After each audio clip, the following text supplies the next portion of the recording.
Should white people go to This HBCUs? is a dangerous question. Today's episode, we ask our guests questions like, What do you think about white privilege? I realize, like, for the most part, it's just Is there something about your culture people don't know about? I would say our After about an hour of thought-provoking questions, we find out one secret you never knew, which is the biggest ones that some people realize and then other people may not, but to me, that's If you could give a before and after of your understanding and your knowledge of HBCUs before attending the HBCU, how would you describe it? Oh, okay. So I came to HBCU. I knew what an HBCU was. Obviously, like I knew what that term meant, but I didn't know like any of the culture, and I really wasn't fazed by it. One thing I actually discussed with my mom, and she was like kind of worried that it might be like offensive for a white person to go here because it's not targeted towards them. But like then it kind of showed up, and I realized like for the most part it's just like a school, right? Like any other school, you have class, you have this, you have the other. But I also realized like talking to friends at other places, PWIs, like the culture is definitely different. Like step shows and stuff of that nature, I think is dope. Like I love all that. And that's something I learned about. The Greek life in general is very different. And that's something that's just like, it's interesting to me to learn about, and just like the school like culture in general. Like it's very interesting that sports isn't like a key focus. Like PWIs, it's a huge thing. At least at our HBCU, that's not like a huge thing. It's more like the social life of it, which I think is dope. I would say mine's similar to Riley's. Like I knew what it was before I came here, and like I can say being an athlete, it's not as focused on here. Like sure, you focus on football, basketball, stuff like that, just because those are worshipped down here in the South in general. But I would say my eyes been open too with the Greek shows, and also just how people are. Like they didn't really like. I wasn't treated any differently here when I came here than I would have been at a PWI. Like I got treated the same across the board. Sure, some people were like, what are real reasons why you're here? What do you think of it? They ask, all the questions that as a white person you get asked about. Because there's some people that are like, it's like our place, like that's what they think it is. I'm like, I'm just here the same reason as you, to get my degree, to further my education, so I'm gonna get a job. That's why I'm here, that's why everyone else is here. So it's definitely opened my eyes though, and I would say I'm grateful for it, because otherwise if I'd gone somewhere else, I would have not known a bunch of stuff that I know now. My name's Riley, and I'm a Caucasian. What does Black Lives Matter mean to you? So Black Lives Matter, the first thing in my thinking you have to do is like split it in two. One part is like the actual movement, and one was like the brand of it. The brand of it kind of came out later as like kind of like fraudulent with their money. So as that particularly, I'm not a fan of.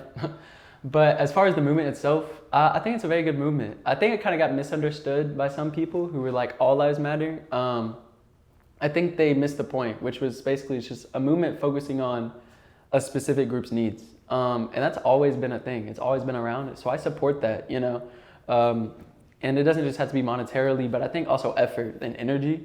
I think that's even more valuable. So I think the movement itself was like very valuable, and it's along the lines of other notable civil rights movements throughout history. Do you think there can be an end to racism? There's like a pessimistic point of view, and then there's an optimistic, right? Like the optimistic is like, yes, one day we'll conquer the evil and overcome. But like, I like history, and if you look at history, it's been around to some degree for a very long time. You can almost trace it back to like the beginning days of like documentation of like different peoples. And that was more ethnic, but like similar vein of just like someone's different than you. Some people are gonna think that means you're inferior. Some people are gonna think that makes them superior. And so I think like that, I don't think that idea is gonna end. Just because most people are flawed. All people are flawed actually, but most people, or some people, that's their flaw, is that they think like that. And so like that being the case, I don't think it's gonna get 100% just gone. But kind of like Megan was saying, it's definitely can be more and more minimized, especially on a systemic level.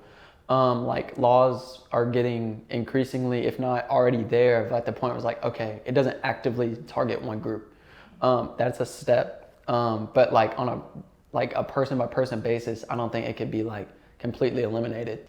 What's funny is I was working on a paper for my sports ethics class, and our topic was racism and sexism. And I said that I don't think racism will end for a very long time, just because that's the way the world works and that's how our culture is right now. But I think like as our generations keep improving and keep seeking out racist like a tax and stuff, we can put it into it. But as of right now, I don't think it's going to end for a while unless like something drastic happens to make it end. But I think it's definitely going down. What is a common misconception about your culture that a lot of people do not know? I would say our cooking. People think white people like make terrible food because they don't put any seasoning on it. But if you learn from your family or your grandparents, like they're going to teach you the right way to cook, and it's going to be really good. So that's like, I think one of the biggest ones that some people realize and then other people may not. But to me, that's a big one. God. Oh, what do people not get about our culture? That's a good question. I would say one is I'll say music taste. A lot of people have assumed that I love me some country music and other yeehaw things. But I mean, like, I love some rap, you know, it's great. I love that. And I love like all types of music. It's not like a certain type of music. And I think, you know, a lot of times people think I like a certain type of music or don't have opinions on music. What are your thoughts on the term white privilege? This is a dangerous question. No, but seriously, I'm gonna split it again. Like, one, on a personal level, I don't think it's super relevant to me on a day-to-day basis.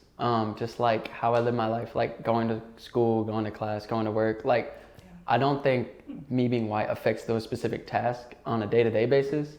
But maybe on more of a like larger scale of like society and stuff, that notion, there definitely are, you know, statistically, you can look at statistics that prove that. But at the same time, I don't believe everything I hear. I like figuring things out for myself. Like Megan said, like coming to a HBCU, you hear it more from like a personal level, right? Just like you hear like stories about like this versus my own experience. And I was like, oh, okay, that's different. And there was like privileges there. But like just taking off like a mass media, I guess, I don't really take it at face value because a lot of times they may even like get it wrong. Like they may get it like, they'd be like, there's white privilege here, but like that's not the right area they should be focusing on. And so I think there's, on like a global scale, you have to really kind of hone in on like certain parts of it instead of just as a whole everywhere all at once. I think there's just certain parts you have to key in on. I would say there are definitely some things out there that there is white privilege for, but I think with the culture we're in and the generation we're in, people are changing that because we're wanting to see that other races get the same treatment as we do, or like as we did back in like our parents' ages and our grandparents' ages. Like we're working on changing it, so it's changing, but there's still definitely something going around right now that we're trying to work on, I would say. And attending an HBCU, my eyes have opened more than if I would have gone to a PWI.